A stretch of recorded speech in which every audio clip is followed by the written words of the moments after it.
आज के जो हमारे मेहमान हैं जिनको सुनने के लिए आप सब लोग यहाँ पर मौजूद हैं, एक मुख्तसर सा तारुफ पेश करके मैं उनको आपके सामने प्रोग्राम का सेमिनार का आगाज़ करने के लिए बुलाऊंगा।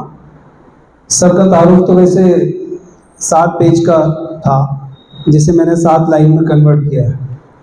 तो एक मुख्तसर तारुफ ये कि सर जो है 96 से MH Sabu Siddique college of engineering में अपनी खिदमत अंजाम दे रहे हैं। अभी फ़िलहाल as a assistant professor sir Sabu Siddique MH Sabu Siddique college of engineering में अपनी खिदमत अंजाम दे रहे हैं। साथ ही साथ सर ने जो है जो प्रोजेक्ट में जो गाइडेड है अप्रॉक्सीमेट 56 प्रोजेक्ट जो है जो अंडर ग्रेजुएट चलते हैं उनको सर गाइड करते हैं। रिसर्च एक्सपीरियंस के ताल्लुक से कि सर के टेक्निकल पेपर्स जो है प्रेजेंट किए गए हैं, पब्लिश किए गए जर्नल्स में on national and international level. Along with this he conducted various seminars, workshops and webinars. एक वेबिनार के बारे में मैंने देखा था कि सर ने एक वेबिनार दिया था teaching and online teaching and learning पर, means how we can use Google classroom. जिससे आजकल टीचर्स जो है IT का दौर है, तो with the help of Google classroom how we can improve our teaching and learning. तो इस पर भी सर ने वेबिनार दिया है, काफ़ी सेमिनार्स वगैरह कंडक्ट किए हैं। और last but not least sir ने कैरियर गाइडेंस एंड काउंसलिंग पर भी प्रोग्राम कंडक्ट किया है। तो ज़्यादा वक्त न लेते हुए आज का ख़ास जिस मकसद से हमने आज का ये प्रोग्राम अरेंज किया है पेरेंटिंग वाला, तो उसके लिए सर को मैं दावत देता हूँ कि वो आए और आज के सेमिनार का जिसका उन्वान है पेरेंटिंग इन डिजिटल एज, उसका आगाज़ करें। डॉक्टर एहसान नहमदुहु व नसल्ली अला रसूलिल करीम रब्बि इश्रह ली सदरी व यस्सिर ली अमरी वहलुल उक़दतम मिन लिसानी यफ़क़हू क़ौली सुब्हानका ला इल्मा लना इल्ला मा अल्लमतना इन्नका अंतल अलीमुल हकीम। मोहतरम सामीन, मुझे बहुत खुशी महसूस हो रही है कि अल्हम्दुलिल्लाह एक बहुत ही अच्छे उन्वान से हम सब यहाँ मुज्तमा हुए हैं और हम सबको अपनी ज़िंदगी, अपने बच्चों की ज़िंदगी, आगे आने वाली नस्लों की ज़िंदगी के बारे में फ़िक्र है कि किस तरह वो दुनिया के अंदर भी कामयाब हो जाएं और जो हमेशा की ज़िंदगी आने वाली है उसमें भी कामयाब हो जाएं। तो सबसे पहले तो हमें अपनी फ़िक्र को, अपनी सोच को सही करना होगा। इसका मतलब ये नहीं कि आपकी फ़िक्र और सोच सही नहीं है, बल्कि मुज़ाकरे से बात ताज़ा होती रहती है और कुछ कमी कोताही होती है तो उसमें हम उसकी इस्लाह कर लेते हैं। तो सबसे पहले तो हमें इस बात का शुक्र अदा करना है कि हमने वो कलमा पढ़ा है जिस कलमे की बुनियाद पर अल्लाह ताला हमको दुनिया के अंदर भी कामयाब करेगा और हमेशा की ज़िंदगी जो आने वाली है उसमें भी कामयाबी से नवाजेगा। तो सबसे पहले हमें अपने मकसद हयात को तय करना होगा और वो मकसद हयात पहले से ही इस ज़मीन और आसमान के पैदा करने वाले मालिक ने अपनी सच्ची किताब के अंदर इरशाद फरमाया है कि हमने जिन्नात इंसान की पैदाइश का मकसद क्या बनाया है। हम सब जानते हैं कि वमा खलक़तुल जिन्ना वल इंसा इल्ला लियअबुदून, कि जिन्नात इंसान की पैदाइश का मकसद अल्लाह की इबादत है। माशाअल्लाह मुफ्ती साहब यहाँ पर तशरीफ़ फरमा है, उसकी तारीफ करेंगे जो मैंने खुलासा अर्ज किया आपके सामने। मज़ीद फरमाते हैं कि कुरान जो है वो इजमाली किताब है, यानी मुख्तसर में वो इशारात उसमें आते हैं, उसकी तफसील के लिए उसकी तफसीर के लिए उलमा अलिल्लाह की जरूरत होती है। तो उलमा फरमाते हैं इस ताल्लुक से कि लियाबुदून से मुराद यहाँ पर यारिफून है, यानी उस वक्त आदमी इबादत पर आएगा जब वो हुक्म देने वाले की मारिफत हासिल किया हुआ होगा। हम सब रोजाना इसका यानी मामला करते रहते हैं और देखते रहते हैं कि भाई कोई बात कही गई तो हम कहते हैं नहीं, मेरा मूड नहीं, आज नहीं करेंगे। लेकिन मैसेज देने वाला कहता है कि डायरेक्टर का हुक्म है, मैनेजर का हुक्म है, प्रिंसिपल का ऑर्डर है, मैनेजमेंट की तरफ से ये इंफॉर्मेशन आई है, तो सामने वाला बिल्कुल यानी उसका एटीट्यूड चेंज हो जाता है। अच्छा अच्छा, तो पहले बोलना चाहिए था ना, क्यों भाई ऐसा क्यों हुआ? ये क्वेश्चन मैं अपने से ही पूछ रहा हूं, हर एक अपने से पूछे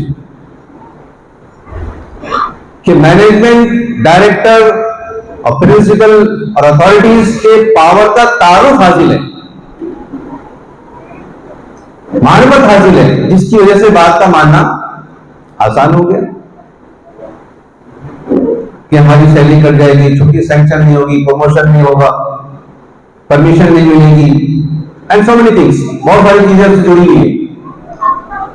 तो सबसे पहले हमें अपने पैदा करने वाले मालिक को पहचानना है। इसमें कोई डाउट नहीं कि जो उन्वान है वो बिल्डिंग का है, लेकिन गिनती 5 से शुरू नहीं होती है, गिनती 1 से शुरू होती है।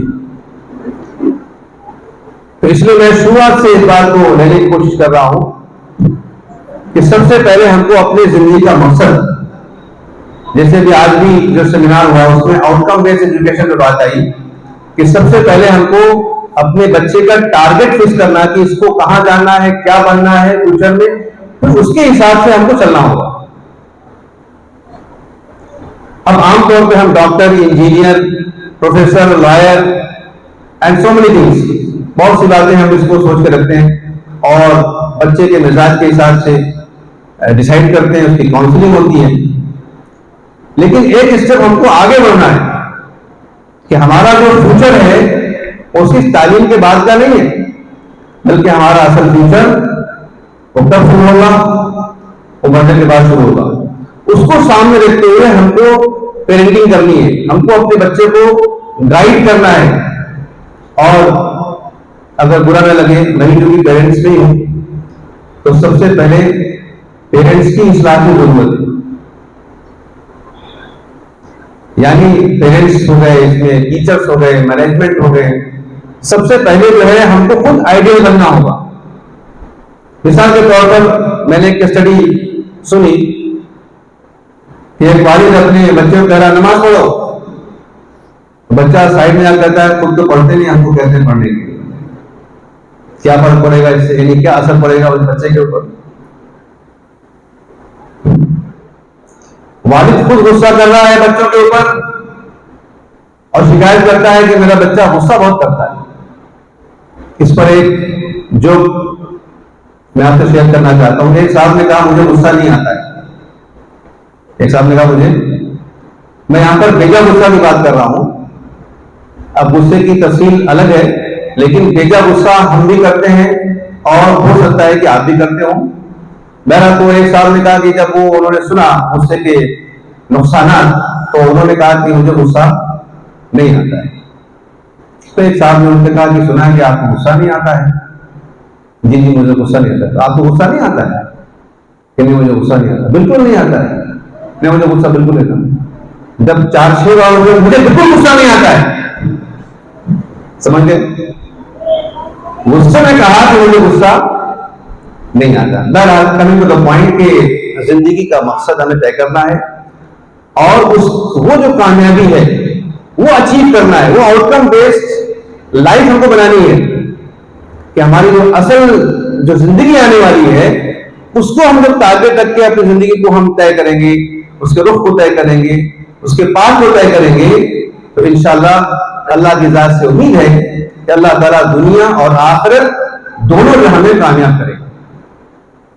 तो कुरान और सुन्नत की रोशनी में असल कामयाबी क्या है? कि असल कामयाबी ये है कि हम जहन्नम से बचा लिए जाएं और जन्नत में दाखिल हो जाएं। तो मंजूर नारी वउदखिल जन्नत फकत फाज़। मफ़हूम व खुलासा, तफसीर और उसकी डिटेलिंग तो उलमा और मुफस्सिरीन करेंगे।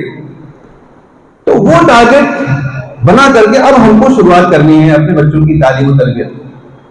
तालीम के साथ तरबियत ये इंटीग्रेटेड पार्ट है कि हमको तालीम अच्छी से अच्छी और उसकी नियतों की दुरुस्तगी बच्चों की करानी है कि बेटा तुम एक सिर्फ इंजीनियर, एक लॉयर, एक डॉक्टर, एक मैनेजर, एक सॉफ्टवेयर डेवलपर, इंजीनियर, व्हाटएवर जो भी फील्ड चल रही है, AIML, IoT, कंप्यूटर साइंस, हमारे अकादमी और उलमा अहलुल्लाह जो इस लाइन से जिक्र करते हैं वो कहते हैं कि तुम 100 डिग्री भी हासिल कर लो लेकिन अपनी जिंदगी का मकसद सही नहीं किया, अपने मालिक को नहीं पहचाना, अपने पेरेंट्स को नहीं पहचाना। और पेरेंट्स, जैसे मैंने बीच में अर्ज किया कि इस्लाह जो शुरू होगी वो पेरेंट्स से शुरू होगी, इस्लाह जो शुरू होगी वो टीचर से शुरू होगी। हमारे एक उस्ताद हैं, इंतकाल फरमा गया, अल्लाह उनको बरी रहमत फरमाए, और जिस सेक्टर में जब बात करते थे तो कहते थे बेटा 9 बजे का मतलब होता है 8:59 और 60 सेकंड, यानी मैं एज ए प्रोफेसर लेक्चर में जा रहा हूं क्लासरूम में पढ़ाने के लिए, तो मुझे 9 o'clock डॉट पहुंचना है वहां पे। लेकिन हम 9:10 पहुंच रहे हैं, 9:15 पहुंच रहे हैं, फिर स्टूडेंट्स आ रहे हैं तो उनको शाउट कर रहे हैं, you are late, get out, get your parents, get lost. तो बच्चे चूंकि रिसीविंग एंड पे हैं और वो खरबूजे और चाकू की मिसाल आपके जहन में होगी कि खरबूजे को चाकू पे गिराया जाए तो नुकसान खरबूजे का होगा, यानी कटेगा खरबूजा, या खरबूजे के ऊपर चाकू गिराया जाए तो भी नुकसान खरबूजे का होगा। इसी तरह ये जो बच्चे होते हैं ना, ये बहुत ही यानी सोफिस्टिकेटेड जहन के, आज तो जो कंप्यूटर का जमाना है, आज बच्चे माशाल्लाह बहुत ही इंटेलिजेंट, उनको टैकल करने के लिए हमको सीखना पड़ेगा। इसलिए पेरेंटिंग की जो सेशन रखे जाते हैं कि हमको हाउ टू टैकल, कैसे बच्चों को हमको यानी टैकल करना है, उनके साथ कैसे बिहेव करना है।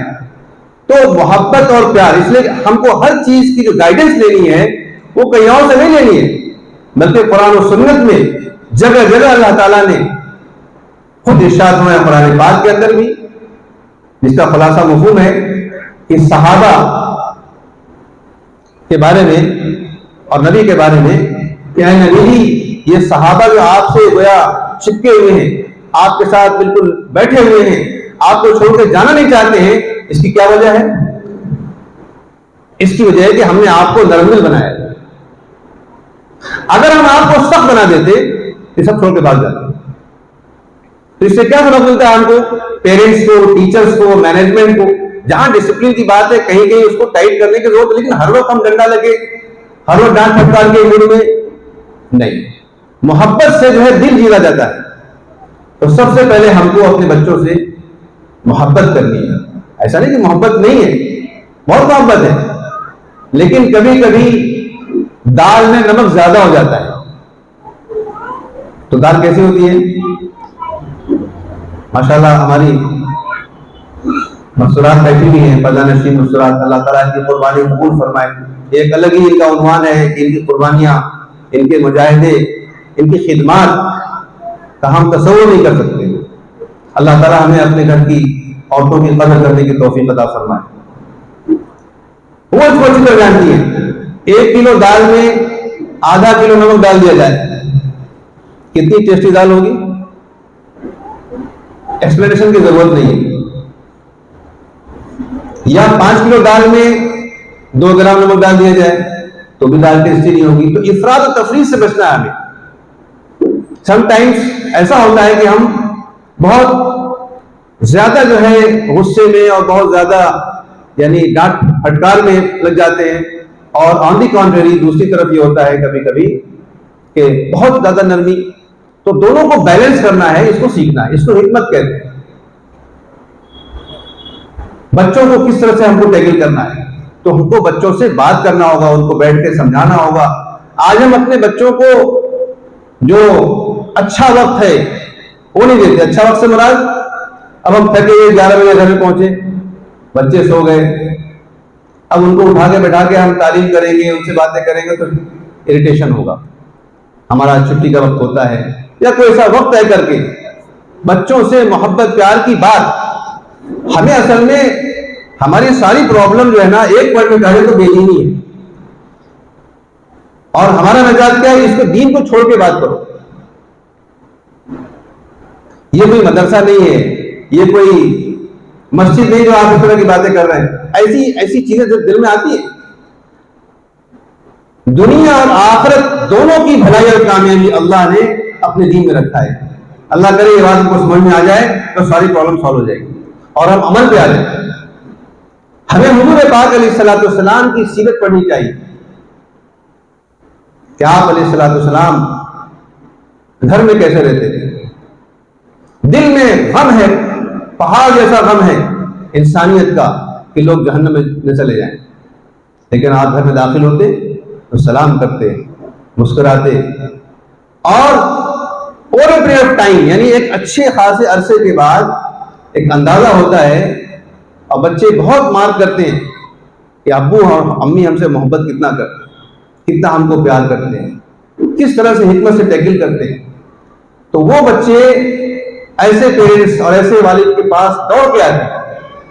और खुदा न खास्ता हम बम्बई के ज़माने में खड़ूस हुए कि अब अब्बा आ गए तो दीनदार हैं, तो नमाज पढ़ी, तिलावत की, और ये किया और वो किया, और एजुकेशन की ज्यादा फिक्र है तो तुमने होमवर्क किया, तुमने पढ़ाई क्यों नहीं किया, और फटके मारना और जो है उसको अजियत पहुंचाना।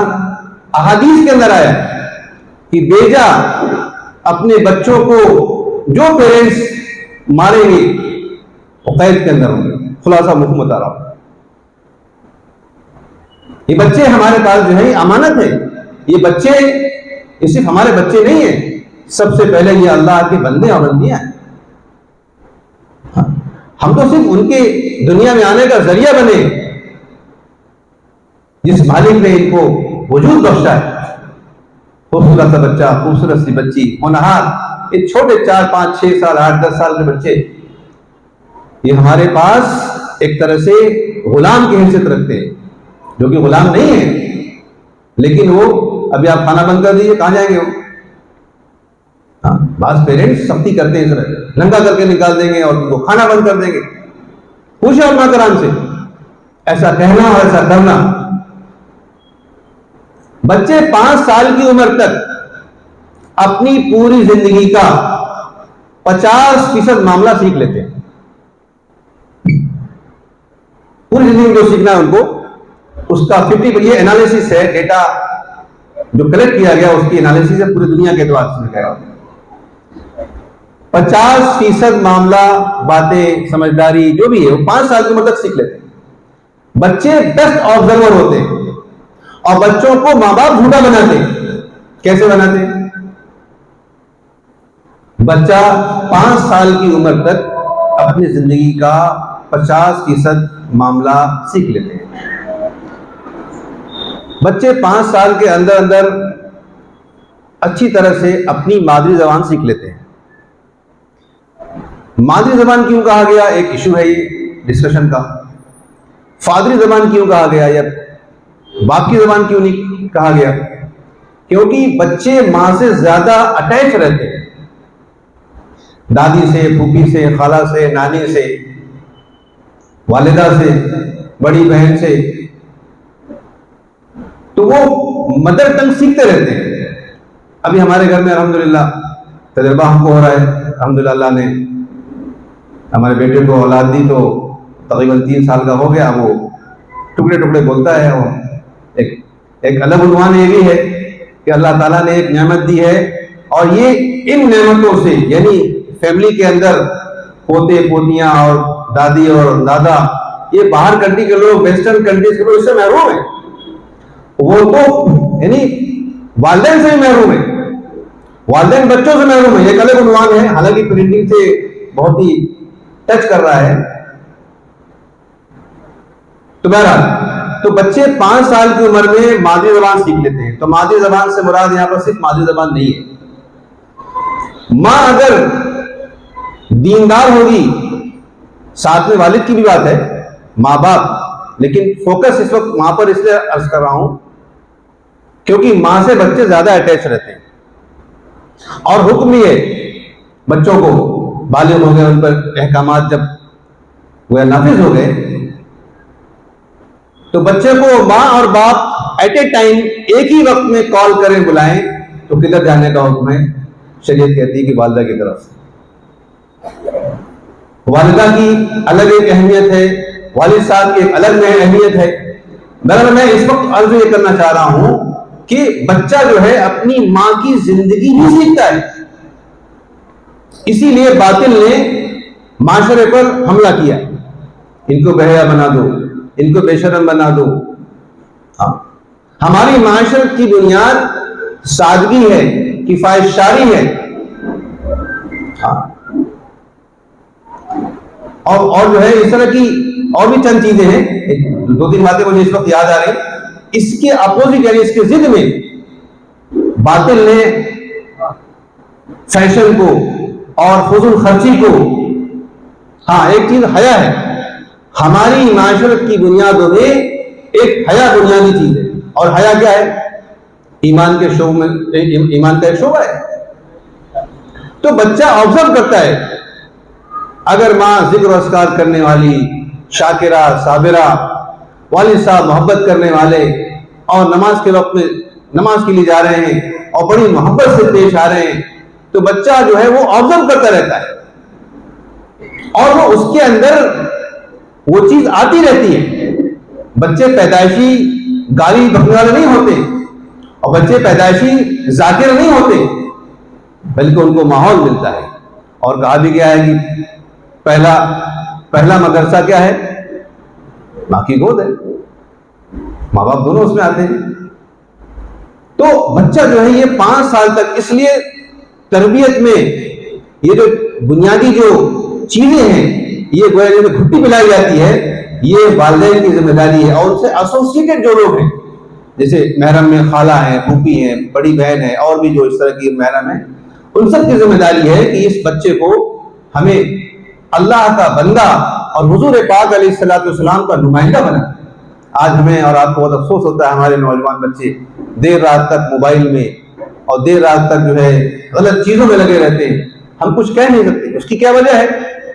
देखिए, उसकी बुनियादी वजह यह है कि हमने डे वन से इसकी फिक्र नहीं की। 50 माले की बिल्डिंग बनाना हो, इसमें बिल्डर का होना जरूरी नहीं कि कोई बिल्डर हो तो समझेगा, जनरल बात है। 50 फ्लोर की बिल्डिंग बनानी हो तो शुरुआत कहां से होगी? पहले 50वां स्लैब डालेंगे और पोजीशन देंगे, उसके बाद 49वां स्लैब डालेंगे और पोजीशन देंगे। ऐसे करते हैं कामटी में, नागपुर में, क्यों भाई? बॉम्बे में ऐसा नहीं होता है। शुरुआत कहां से होती है? जमीन से होती है। जमीन का पेपर कैसा है? वकील इसमें इन्वॉल्व किए जाते हैं, एक तरह पेपर हमारा चेक कीजिए, पेपर बराबर है कि नहीं। उसके बाद 50वें फ्लोर तक पहुंचाना है, उसकी तैयारी यहां से करनी होती है कि ऐसी मजबूत बुनियाद डालनी है जो 50 माले का लोड ले सके। सिंपल लॉजिक है। तो फाउंडेशन में हम मिस्टेक कर रहे हैं। फाउंडेशन में एक चीज और है, हलाल कमाई। As a professor, as a teacher, मेरी क्या जिम्मेदारी है कि मैं बच्चों को पढ़ के पढ़ाऊं, वक्त पे क्लास के अंदर जाऊं और अपनी पूरी कोशिश। इंसान कमजोर है, इससे कोई इनकार नहीं कर सकता है, माजूर हो जाता है कहीं पर आदमी, मजबूर हो जाता है, लेकिन पूरी कोशिश के बाद अल्लाह देख रहा है कि कोशिश बंदा कितना कर रहा है। तो लेसन को एज ए टीचर मैं अपनी बात कर रहा हूं, जो जिस प्रोफेशन में इसमें कोई यानी नौकरी करने वाले लोग होंगे या और भी धंधे कारोबार के अंदर भी हराम हलाल है। सच्चा अमानतदार ताजिर, उसका हश्र अंबिया के साथ होगा। वो झूठ बोल करके और धोखा करके दे करके पैसा ला रहा है और अपने बच्चों को खिला पिला रहा है, वो बच्चे फिर क्या होंगे? अभी हमने पानी पिया, इस बॉटल के अंदर साफ सुथरा पानी भरा हुआ है, हमने गिलास में उसको उंडेला तो कौन सा पानी निकलेगा? जो भरा हुआ है। अगर उसमें नजीस और नापाक पानी भरा हुआ है तो क्या निकलेगा उसमें से? हमने अपने बच्चों को खुदा ना खास्ता हराम ग़िज़ा खिलाई है, झूठ बोल करके, बदजानती के साथ। इसीलिए कहते हैं कि मुसलमान सारे गुनाह कर सकता है लेकिन दो गुनाह नहीं कर सकता, एक झूठा और एक बदजानत नहीं हो सकता। झूठ और बदजानती ये मास्टर की है। जो झूठ बोल सकता है वो सारे गुनाह कर सकता है। तो एज ए पेरेंट मैं अपने को शामिल करके कह रहा हूं कि क्या मैं झूठ बोलता हूं? क्या मैं झूठ बोल करके कारोबार करता हूं? या इसी तरह से और भी जो लोग जो सर्विस पे अंदर है, बदजानती, धोखा, इसको हम चालाकी समझते हैं और फिर कहते हैं कि हमारी औलाद ऐसी हो रही है। एक और छोटा सा वाक़या ज़हन में आया। हमारे एक मेंटर थे, अल्लाह उनको गनी का रहमत फरमाए। हमें पूछ के चलना चाहिए, हमें कोई बड़ा बनाना चाहिए अपना, जिससे हम पूछते रहे। दीनी एतबार से मसाइल आते हैं, दुनिया में उलझने आती हैं, हम खुद फैसला कर लेते हैं। बहरहाल वो मेंटर, उन्होंने अपना एक वाक़या सुनाया कि मैं सफर में जा रहा था तो एक टीटी मिला। तो उसने जब देखा कि प्रोफेसर दस्तगीर आलम, तो थोड़ा रुक गया वो। क्या आप प्रोफेसर हैं? जी, मैं कॉलेज में पढ़ाता हूँ, मुझे आपसे एक मशवरा करना है और जरा मैं बोगी चेक करके मैं आपका 10 मिनट के लिए आता हूँ। हाँ आइए। तो टीटी जो है वो टिकट्स को चेक करने के बाद आया और कहा साहब मुझे आपसे कुछ शेयर करना है, कुछ डिस्कशन करना है। कहा फरमाइए क्या कहना आपको? कहा मेरा बच्चा 10वीं में 2 साल से फेल हो रहा है। ये पॉसिबिलिटी बता रहा हूं मैं, 2 साल से फेल हो रहा है। तो वो उनका अजीब अंदाज था, इस्लाह था उनका कि उसका तो हक है कि वो फेल हो, उसका हक है कि वो फेल हो। सर ऐसे किसी बात कर रहे हैं? आप सर्विस करते कितने साल हुए? उन्होंने कहा हमको तकरीबन 25-30 साल हो गए। 25-30 साल में आपने कितने पैसेंजर्स का दिल दुखाया है? अब उसका मुंह छोटा सा हो गया। क्या होता नहीं ऐसा है? सीट हमको मिलनी चाहिए लेकिन जिसने रिश्वत दे दी उसको सीट दे दिया। बहरहाल तो कहा कि ये जो है ना, आप अपनी कमाई ठीक कीजिए तो उसका नतीजा ठीक निकलेगा। तो इसी तरह इस केस स्टडी से, इस वाक़े से हमें क्या सबक लेना है कि हम सब अपना मुहासबा करें, जिसको कहते हैं सेल्फ यानी इंट्रोस्पेक्शन। आज हम अपने को छोड़ के पूरे माशरे को, इस्लाह माशरा, लोग ऐसा कर रहे हैं, लोग वैसा कर रहे हैं, हम क्या कर रहे हैं? आज इस पर कोई सुनने को तैयार नहीं, इंक्लूडिंग मी। इस पर एक छोटा सा वाक़या याद आ गया, इस्लाही बात, क्योंकि हम सब की काम की चीज है। इसलिए एक अल्लाह वाले बुजुर्ग, उनके कुछ मुरीदीन बैठे हुए थे और उनकी मजलिसें हुआ करती थी। तो उन्होंने एक अपने मुरीद को देखा कि वो नमाज सही नहीं पढ़ता है, नमाज में यानी इत्मीनान नहीं है उसको, कभी सर को जाता है, कभी हाथ को जाता है, यानी अमल कसीर करता है सब। तो जब उन्होंने, अच्छा आज हमको अपनी इस्लाह की बात कोई कह रहा है ना, हमारी इस्लाह की, तो बहुत बुरा लगता है। तो इसलिए 1 to 1 नहीं कहा जाता है, ये हिकमत है कि बराह रास्त मत कहो, एक जनरल बात कह दो, अगर अकल होगी तो समझदार के लिए इशारा कर दो। तो कई मजालिस के अंदर उन्होंने नमाज की अहमियत, नमाज का खुशू खुजू, इस पर बात किया। कोई चेंजेस नहीं, कोई तब्दीली नहीं, वही नमाज पुरानी। एक दिन क्या हुआ कि सिर्फ वही मरीज बैठा हुआ था और बारिश की वजह से लोग नहीं आ सके, सिर्फ वही मरीज। पूरा बयान उन्होंने नमाज पर फिर किया कि नमाज में सुकून होना चाहिए, नमाज में आदमी को हिलना नहीं चाहिए, नमाज में आदमी को खुजाना नहीं चाहिए। बहुत तफसील से उन्होंने आधा घंटा उस पर बयान खत्म होने के बाद मुरीद साहब ने कहा, हजरत लोग ऐसे ही करते हैं, हजरत लोग ऐसा ही करते हैं, यानी अकेले बैठने के बावजूद उसको एहसास नहीं हुआ कि हो सकता है कि मैं भी इसमें शामिल हूं। तो इसलिए इस मजलिस में मैं उम्मीद करता हूं, मैं अपने को शामिल करके ये नियत खुद भी करता हूं, आपसे भी कराने की हिम्मत करता हूं कि सबसे पहले हम अपना मुहासबा करें। मेरी जिंदगी, मेरी कमाई, मेरा सोना उठना बैठना, मेरी हया शर्म, हम खुद लेट नाइट तक जग रहे हैं और बच्चों से एक्सपेक्ट करते हैं कि फजर की नमाज में उठे। उलमा फरमाते हैं कि हम तहज्जुद पढ़ेंगे तो उम्मत फजर पे आएगी। हर आदमी अपना मुहासबा कर ले। तो लेट तक जगना, इसलिए इंग्लिश में एक स्टेटमेंट है, early to bed early to rise makes a person healthy wealthy and wise. यानी इसका मफहूम और खुलासा कि रात में जल्दी सोना आदमी को, यानी उसमें औरतें मर्द सब शामिल हैं, हेल्दी सेहतमंद, वेल्दी मालदार, बरकत वाली रोजी की हम बात कर रहे हैं। अब आप कहेंगे साहब जल्दी सोए, सुबह को 10 करोड़ रुपए तो नहीं आए। नहीं, बरकत, इसलिए मैंने कहा हमारी सारी बातें इस्लाम से ली जाएंगी, शरीयत से ली जाएंगी, कुरान से ली जाएंगी। हम खुद रिच हैं इस मामले में, हम दूसरों से क्या लें, दूसरे हमसे लें। हम एहसास कमतरी का शिकार हो चुके, हम तो मुसलमान हैं, हमारे साथ ऐसा किया है। नहीं, हमने अपने अल्लाह के हुक्म को, नबी के तरीकों को छोड़ा है, जिस वजह से हम मुंह की खा रहे हैं। तो बहरहाल जल्दी सोना इंसान को गोया सेहतमंद बनाता है, वेल्दी एंड वाइज, अक्लमंद बनाता है। इसका अपोजिट क्या हुआ, इसका जिद क्या हुआ? भाई हम बच्चों को अल्फाज और उसका जिद पढ़ाते हैं ना, वाइज जमा पढ़ाते हैं, सिंगुलर प्लूरल पढ़ाते हैं, अपोजिट पढ़ाते हैं ना, पढ़ाते हैं भाई, असातिज़ा बैठे हैं।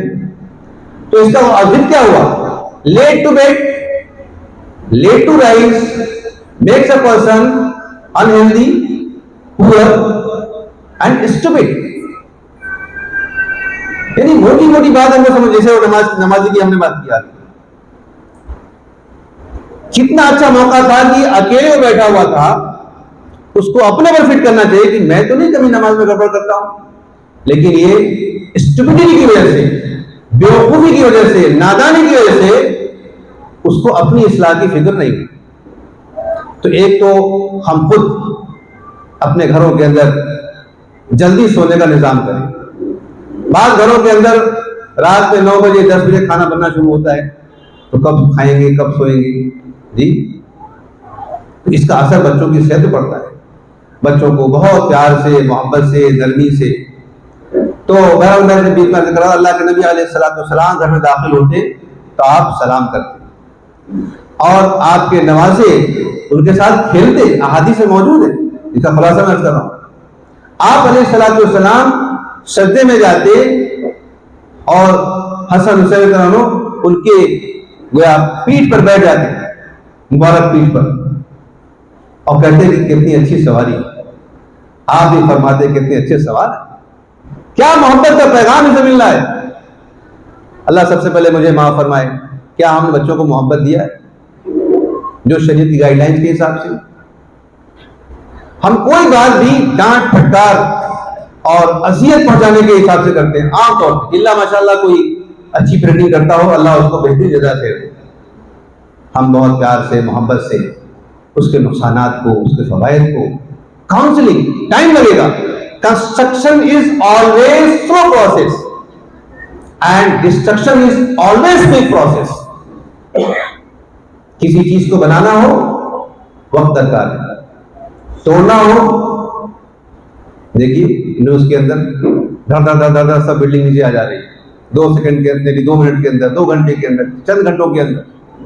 लेकिन बनाना हो तो हमें एक नस्ल को बनाना है, तो अभी डबल काम है, खुद को भी बनाना है और बच्चों को भी बनाना है। एक किताब है मेरे पास, PDF है, अल्लाह मुझे भी खुद पढ़ने की तौफीक दे। सिर्फ मैंने भी फेरिस्त पढ़ी है, पढ़ना शुरू करूंगा इंशाल्लाह। उस किताब का नाम है इस्लाम और तरबियत औलाद। इस्लाम और तरबियत औलाद। तो हमारे जो, मैंने भी इनका तस्करा किया, प्रोफेसर आलम साहब रहमतुल्लाह अलैह, उनकी अहलिया ने कवर टू कवर पढ़ा। हम दरख्वास्त करेंगे अपनी माँ बहनों से भी कि वो इसको पढ़े।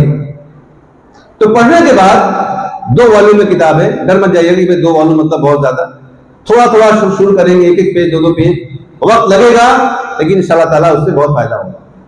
मुझे तो फहरिस्त पढ़ के बहुत सारी चीजें यानी समझ में आया कि हम कहाँ हैं। तो जब किताब उन्होंने पूरी किया तो अपने शौहर से कहा इस किताब का नाम बदल देना चाहिए। तो कहा भाई जिसने किताब लिखी, जो इसका राइटर है, उसने जो मुनासिब समझा वो किताब का नाम दिया, तुम कैसे ऐसा? अच्छा बताओ अगर बदल लिया तो क्या हो जाए? तुम कहा कि इस किताब का नाम रखना चाहिए इस्लाम और तरबियत वालिदैन। इस्लाम और तरबियत वालिदैन, कि जिसको तरबियत करना है उसकी खुद ही तरबियत नहीं है।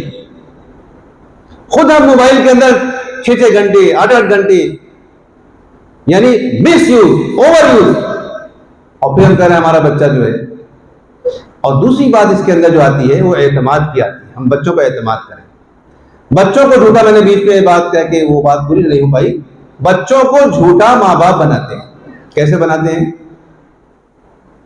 बच्चा बाहर गया, आपने भेजा कि बेटा जाओ सामने से दूध लेके आ जाओ या कोई सामान लेके आ जाओ। आपको मालूम है कि 5 मिनट जाने में, 5 मिनट आने में, 5 मिनट सामान खरीदने में इतना लगेगा, लेकिन बच्चा 45 मिनट के बाद आया और हम बेजा गुस्सा करने में माहिर है, एकदम वालिद साहब भी तैयार और अम्मा भी गुस्से में एकदम। तो जैसे बच्चा घर में आया, अब्बा एकदम गुस्से में, और बच्चा जो है इतना मैच्योर हो गया है, मैंने कहा ना 5 साल की उम्र तक बच्चा मादरी जबान माँ बाप के चेहरे पर पढ़ना, गाली गलौज क्या चीज है और अच्छी बातें क्या चीज है बच्चा समझ जाता है। तो बच्चा जब दाखिल हुआ घर में 45 मिनट के बाद, आना चाहिए उसको 15 मिनट में, अब अब्बा एकदम गुस्से के अंदर दाखिल होते ही कहां रहे थे? अब बच्चे ने देखा कि माहौल ठीक नहीं है, अब्बा बहुत गर्म है। अच्छा बच्चा जो है अब्बा के प्रोफाइल को जानता है कि अब्बा नमाजी हैं, तहज्जुद गुजार हैं, तस्बीह तिलावत करते हैं, दीन की मेहनत में लगे हुए हैं। तो बच्चे ने बहुत ही चालाकी से कहा अब्बा वहां पर कुछ दीन की बात हो रही थी तो वहां मैं रुक गया था। हालांकि वो वीडियो गेम देख रहा था, हालांकि वो पबजी, अल्लाह हम सबकी हिफाजत फरमाए, हमारे बच्चों की सबकी हिफाजत फरमाए। मोबाइल का जो मिस यूज है, ओवर यूज है और गुनाह में जो इस्तेमाल हो रहा है, अल्लाह देख रहा है। इसलिए बच्चे के अंदर इस बात को पैदा करें हम, अपने अंदर अपने को शामिल करते हुए, मेरा अल्लाह मुझे देख रहा है। सबसे बड़ी ताकत जो गुनाहों से और बुराइयों से रोकेगी वो क्या है? इत्तकुल्लाह, अल्लाह से डरो। मैंने बाद में बीच में कहा ना, हर चीज हमको मिलेगी शरीयत में। हम क्यों भीख मांगते फिरते हैं? हमको कुछ सिखा दो, हमको कुछ बता दो। सारी तालीम और तरबियत की सारी चीजें हमारे पास मौजूद। बहर बच्चे ने कहा अब्बा वहां पर थोड़ा दीन की बात हो रही थी। अच्छा ठीक है, तुम दीन की बात भी ठीक है। बच्चा अंदर कमरे में गया और एक खास किस्म से डांस किया और मैंने दिल में अपने से बात, अरे भाई आपने आदमी अपने से बात करता है ना। आज मैंने अपने अब्बा को डैडी कहूंगा तो जरा सा और ज्यादा अच्छा लगेगा ना। एक अलग उन्वान है, डैडी, पापा, मम्मा, गुड मॉर्निंग। एक बच्चा मुसलमान, मैं जिस अदारे में पढ़ाता हूं अंजुमन इस्लाम का साबु सिद्दीक कॉलेज, अभी आपने सुना, सामने बच्चा मुसलमान, बच्चा से मतलब इंजीनियरिंग का स्टूडेंट। अल्हम्दुलिल्लाह जाहिर में हम भी मुसलमान हैं, अल्लाह हमको बातिन में भी मुसलमान बना दे। आप लोग आमीन कहें। और ये सब सबके लिए ये कबूल हो जाए कि जाहिर को बनाना तो आसान है और बातिन को बनाना जरा। तो उसने कहा गुड मॉर्निंग सर, मैंने जवाब नहीं दिया। फिर कहता है गुड मॉर्निंग सर, मैंने जवाब नहीं दिया। फिर घड़ी देखता है, गुड मॉर्निंग सर। फिर मैंने कहा you are Muslim, I am Muslim, this institute is Sabu Siddique. Sorry sir, sorry, अस्सलाम वालेकुम। अब अस्सलाम वालेकुम में हमारे पास इस्लाह की जरूरत है। हदीस का खुलासा मफहूम है आपस में सलाम का रवाज डालो, सलामती में रहोगे। मुझे माफ कीजिएगा, अपने सलाम को हम चेक कर लें, क्या छोटा क्या बड़ा, क्या मर्द क्या औरत, सबका सलाम इल्ला माशाल्लाह बिगड़ा हुआ है। मैं कुछ कह करके आपके सामने पेश करता हूं। अस्सलाम वालेकुम क्या माने निकलते हैं? मुफ्ती साहब बैठे, मुझे बहुत खुशी है, ये हमारी बात की तायीद करेंगे। अस्सलाम वालेकुम, कुछ भी मुझे निकाल दिया और जवाब में भी ऑन रॉन्ग। हाँ, अस्सलामु अलैकुम ये कम से कम सलाम है। अस्सलामु अलैकुम व रहमतुल्लाहि व बरकातुहू। तो खैर बच्चे ने सलाम का मैंने कहा कि पहली बात तो उसकी गुड मॉर्निंग, उसकी काउंसलिंग किया, फिर सलाम सिखाया। क्या हम सब अपने दिल पे हाथ रख के सोचे, क्या हमने अपने बच्चे को शुरुआत में इस तरह की तालीम, बेटा सलाम ऐसे करते हैं, बेटा मुस्कुरा के इस तरह बात करते हैं, बेटा दाहिने पैर से दाखिल होते हैं, बाएं पैर से घर से निकलते हैं, बेटा आयतल कुर्सी पढ़ के सोते हैं, बेटा अल्लाह हमारा पालनहार है। तुम तालीम हासिल करके जिस भी पोजीशन में पहुंचोगे, अल्लाह की बंदगी करना, हुजूर पाक अलैहिस्सलाम को वहां रिप्रेजेंट करना, तुम हुजूर के नुमाइंदे और कारिंदे बन करके तुम इंजीनियर बनो, डॉक्टर बनो, लॉयर बनो, मैनेजर बनो, व्हाटएवर, सारी जायज राहें खुली हुई हैं। क्या इस तरह की काउंसलिंग हमने की? सिवाय डांट फटकार के और सिवाय जो है चीख पुकार के। तो इसलिए अल्लाह मुझे भी इसकी समझ अता फरमाए, आपको भी, कि हमको इस लाइन से फिक्र करनी है, हमको सीरत पढ़नी है, बच्चों को अच्छी आदत,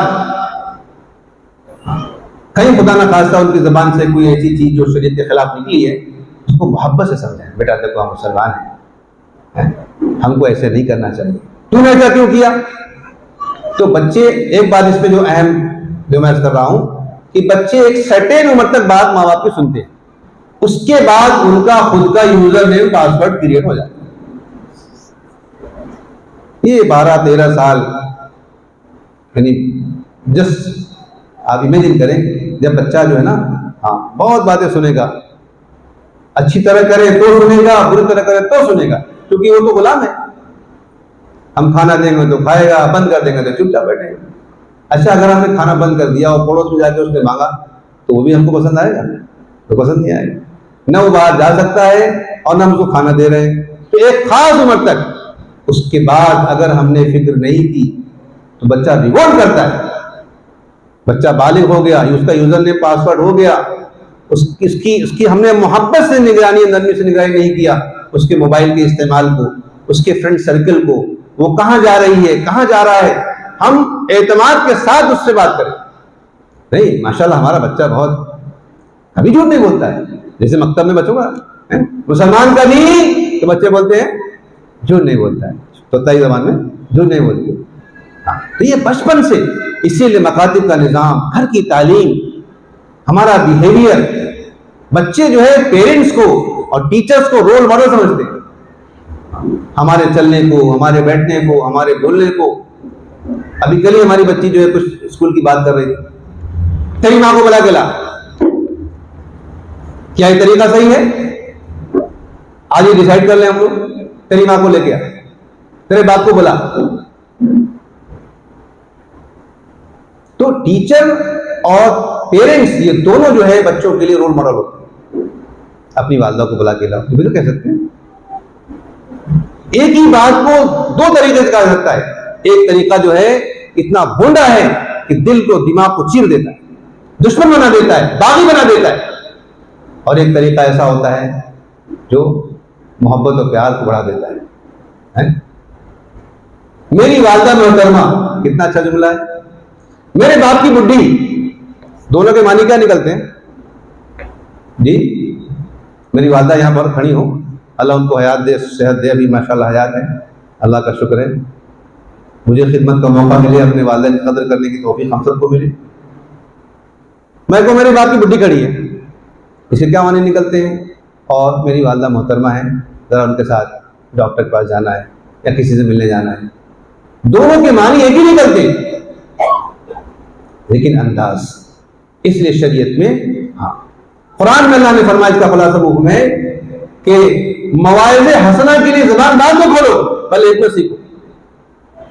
एक अल्लाह वाले बुजुर्ग हैं, वो कह रहे थे कि मैंने अपने जवान बेटे से बात करने के लिए कुछ बात कहनी थी, बालिग हो गया, शादीशुदा है। उनका मैंने 12 दिन दुआ किया कि मैं कौन सा जुमला इस्तेमाल करूं ताकि मेरा बच्चा, मेरा बेटा ये बात मान ले। 12 दिन दुआ करने के बाद जब बेटे से उन्होंने बात कही कि बेटा मैं एक बात कहना चाहता हूँ, और मैंने उस बात को कहने से पहले मैंने 12 दिन तक दुआ किया है, तो वो बच्चे की आंखों से आंसू निकल गए कि अब्बा आपको 12 दिन दुआ तो अच्छी चीज़ है, लेकिन आप कह देते। ये है एहतियात। हाँ, बंदूक की गोली खट खट खट खट हमने मार दिया। एक एक बच्चा एक एक मुल्क है। आपका बच्चा पढ़ लिख के कहां जाएगा, कौन से मुल्क में जाएगा, अल्लाह की बंदगी और हुजूर पाक अलैहिस्सलाम की नुमाइंदगी करेगा, हमें इसका अंदाजा नहीं। हमारे अलीगढ़ के अंदर अल्हम्दुलिल्लाह हमारे असातिज़ा ने जो बातें कही वो मैं आपसे शेयर कर रहा हूँ। एक असातिज़ा में से थे, उन्होंने बात हमसे कही कि बेटा एक एक तालिब इल्म एक एक मुल्क है। अभी इसी जमात में ऐसे ऐसे माशाल्लाह साइंटिस्ट, ऐसे प्रोफेसर्स जो टीम आई है अभी, और इसी तरह बहुत सारे केसेस हैं जो अभी मौका नहीं है। बात खत्म कर रहा हूं, बस कंक्लूड कर रहा हूं। तो एक एक मुल्क में जाकर उन्होंने काम किया और देखने में बीएससी किया, एमएससी किया, इंजीनियरिंग किया और हायर स्टडीज के लिए बात की। आपका बच्चा, आपका पढ़ा, अभी बात हो रही थी कि हम यहाँ के पढ़े हुए बच्चे कहाँ कहाँ हैं, सर्जन हैं, खुद ट्रस्टी लोग हैं, और हमारे अलीगढ़ में जो तराना है उसमें है जो अब यहां से उठा है वो सारे जहां बरसेगा। तो एक बच्चा जो है ना, ये फ्यूचर का, इन्हीं का जो है, ये एक एक मुल्क में जाके अल्लाह इससे दीन का काम ले। एक एक बच्चा जो है अपनी फैमिली का हेड होगा। और बच्चे जो है ना, हम लोग भी अपने पेरेंट्स की बात याद नहीं करते हैं। हमारे अब्बा ने बड़ी कुर्बानी दी, हमारे अब्बा ने बड़ी मोहब्बत से हमको पाला है, हमारी वालदा तो रात रात जगती थी हमारे लिए, नाश्ता बनाती थी, और बच्चे याद करके आंखों में आंसू आते। तो ये कब होगा? जब माँ बाप समझदारी के साथ, हिकमत के साथ, इसी तरह से टीचर्स समझदारी के साथ, हिकमत के साथ, मोहब्बत के साथ बच्चों से पेश आए।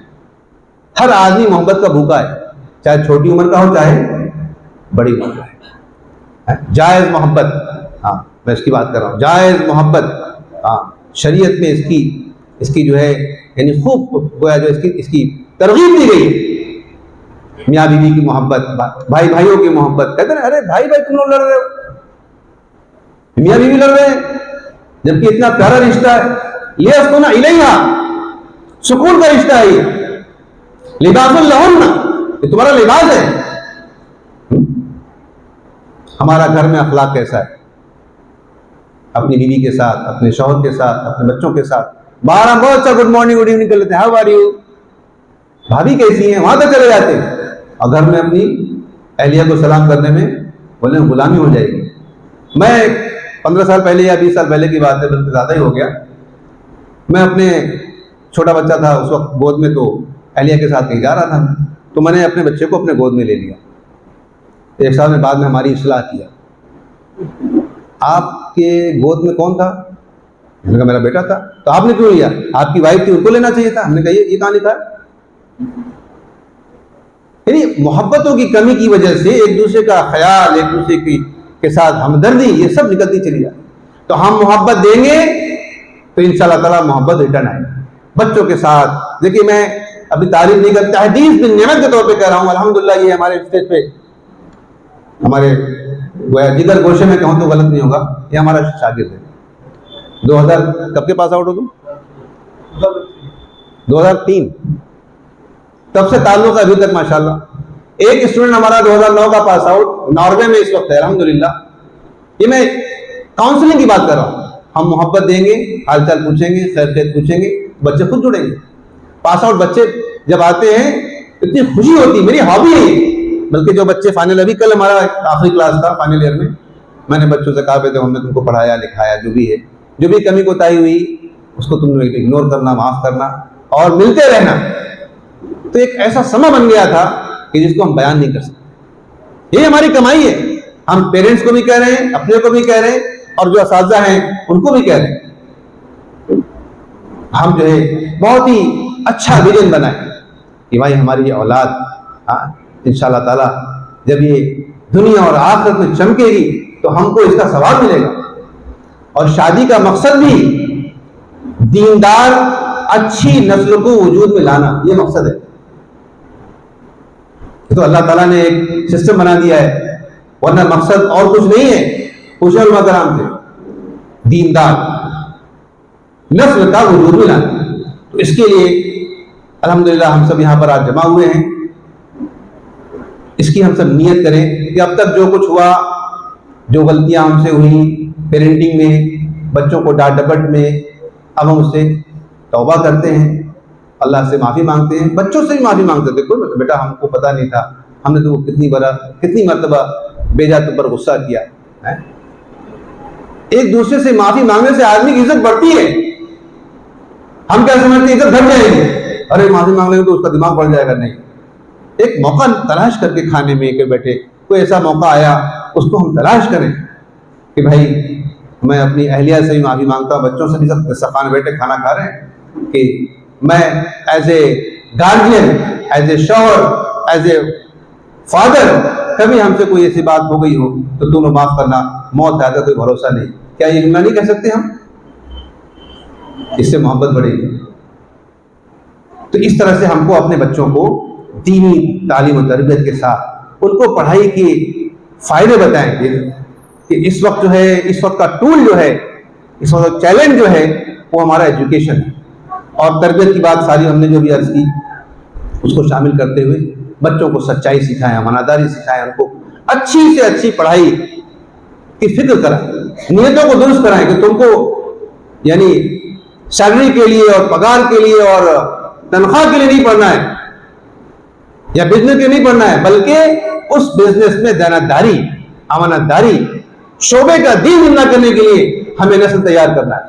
आज सबको ईमानदार ऑफिसर चाहिए, ईमानदार टीचर चाहिए, ईमानदार ये चाहिए, ईमानदार वो चाहिए। तो कहां कंपनी है, कौन सी इंडस्ट्री जहां ईमानदार बनते हैं? ये घर पहला मदरसा है।